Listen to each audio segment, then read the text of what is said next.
3,000 కోట్ల రూపాయలు ఖర్చు చేసి 7 కాలేజీలు పూర్తి చేసినాం. 17 మెడికల్ కాలేజీల్లో 3,000 కోట్ల రూపాయలు ఖర్చు చేసి మేమే మా ప్రభుత్వ హయాంలో 7 మెడికల్ కాలేజీలు పూర్తి కూడా చేశాం. ఆ పూర్తి చేసిన మెడికల్ కాలేజీ ఇప్పుడు రన్నింగ్లో ఉన్నాయి.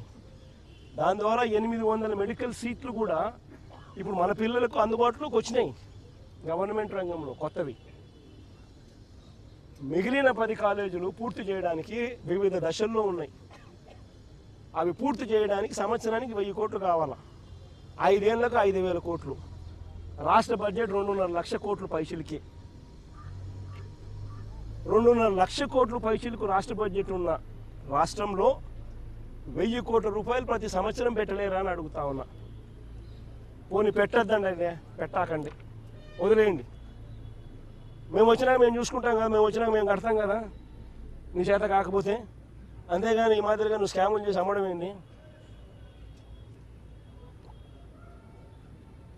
ఇది చంద్రబాబు నాయుడు గారికి గట్టిగా తగిలేట్టుగా గవర్నర్ గారికి దృష్టికి కూడా తీసుకొని పోయేట్టుగా చెప్పినాం.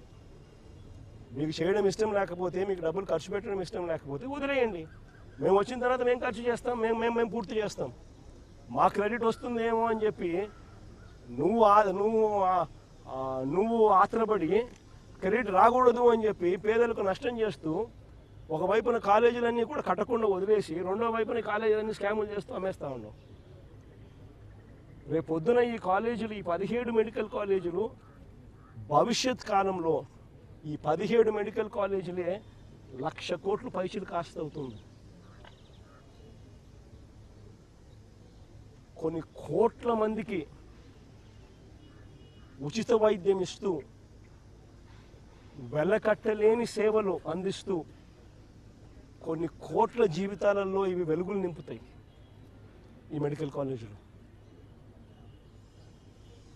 మీ ద్వారా రాష్ట్ర ప్రజలకు అందరికీ కూడా ఈ విషయాలన్నీ కూడా తెలియజేస్తూ ఈ పోరాటం ఇంతటితో ఆగదు. గవర్నర్ గారికి సంతకాలు చూపించడం జరిగింది. ఈ సంతకాలు చూపించిన ఈ కార్యక్రమం ఇంతటితో ఆగిపోదు. ఇక్కడ నుంచి ఈ సంతకాలు కోర్టు గడప దాకా వెళ్తాయి. కోర్టులో రేపు అఫిడవిట్ కూడా ఫైల్ అవుతుంది. కోర్టు సంతకాలు అందుబాటులో ఉన్నాయి. మీరు ఎప్పుడు చెప్తే అప్పుడు ఆ సంతకాలన్నీ కూడా మీ కోర్టు ముందుకు వచ్చి పెరేడ్ అవుతాయి అని కూడా చెబుతూ కోర్టులో కూడా ఈ కోర్టు సంతకాలు మీద కోర్టు ద్వారాలు కూడా రేపు లాక్ చేస్తాం. చేసిన తర్వాత ప్రతి ప్రయత్నము జరుగుతుంది చంద్రబాబు నాయుడు గారిని ఈ విషయంలో అడ్డుకునేదానికి.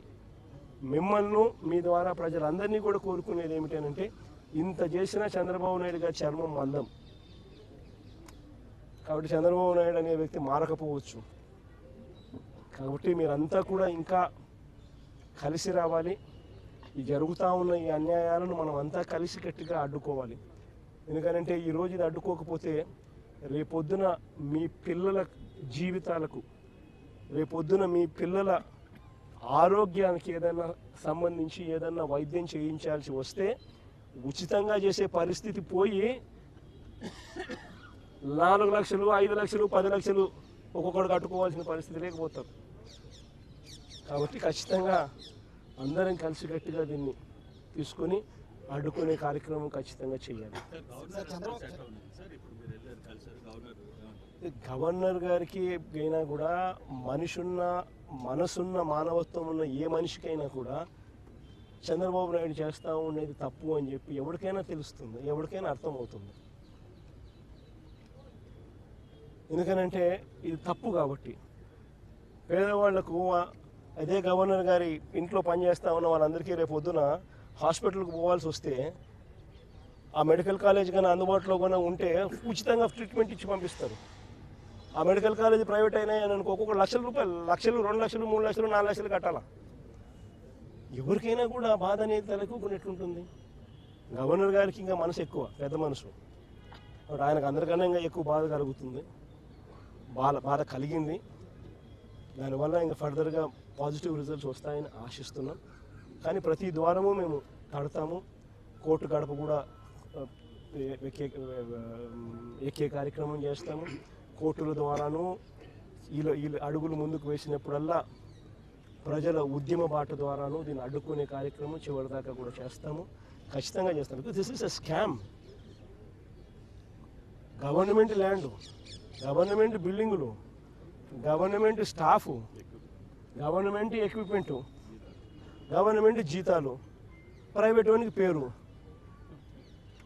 మళ్ళా మోసం చేసేందుకు డైవర్షన్ చేసేదానికి ఈయనకేమంటాడు? గవర్నమెంట్ పేరు మాత్రమే పెడతామని అంటాడు. రేపు పొద్దున హెరిటేజ్ కంపెనీకి గవర్నమెంట్ పేరు పెట్టి కింద చిన్న హెరిటేజ్ అని పెడితే హెరిటేజ్ గవర్నమెంట్ అయిపోతుందా? అందరూ ఆలోచన చేయాలి. మోసం చేయడానికైనా హద్దు పొద్దు ఉండాలి కదండి. ఏదైనా కానీ మరీ చెవులో పూలు పెట్టేదానికి అసలు ఎట్ట కనపడుతున్నామండి ఎవరికైనా కానీ ప్రజలంటే. మరి ఇంత దారుణంగా చెవులో పూలు పెడితే ఎట్ట? సూపర్ 6 ఒక మోసం, సూపర్ 7 ఒక మోసం, ఇంతకుముందు ఎన్నికలప్పుడు జగన్ ఇచ్చేటివన్నీ కాక అడిషనల్గా సూపర్ 6 చేస్తాను, సూపర్ 7 చేస్తానని. ఈరోజు పలావ్ పోయింది, పెడతానన్న బిర్యానీ పోయింది. ప్రజలు పూర్తిగా రోడ్డు మీద రోడ్డును పడిన పరిస్థితులు ఈరోజు కనిపిస్తూ ఉన్నాయి. అభికథ దేవుడు ఎరుగు. చదువుకుంటున్న పిల్లలకు ఫీజు రీయింబర్స్మెంట్ లేదు. ఈ డిసెంబర్ వస్తే 8 క్వార్టర్లు. విద్యా దీవెన లేదు, వసతి దీవెన లేదు. పిల్లలు చదువులు మానేస్తూ ఉన్నారు. జీఆర్ రేషియోస్ తగ్గినాయి. ఆరోగ్యశ్రీ లేదు. నెట్వర్క్ హాస్పిటల్స్కి ఇవ్వాల్సిన బకాయిలు ఇవ్వకపోవడంతో వాళ్ళు బోర్డులు తిప్పేసినారు. మరోవైపు గవర్నమెంట్ హాస్పిటల్ పరిస్థితి ఇది, అది కూడా ప్రైవేట్కి ఇచ్చేస్తున్నాడు.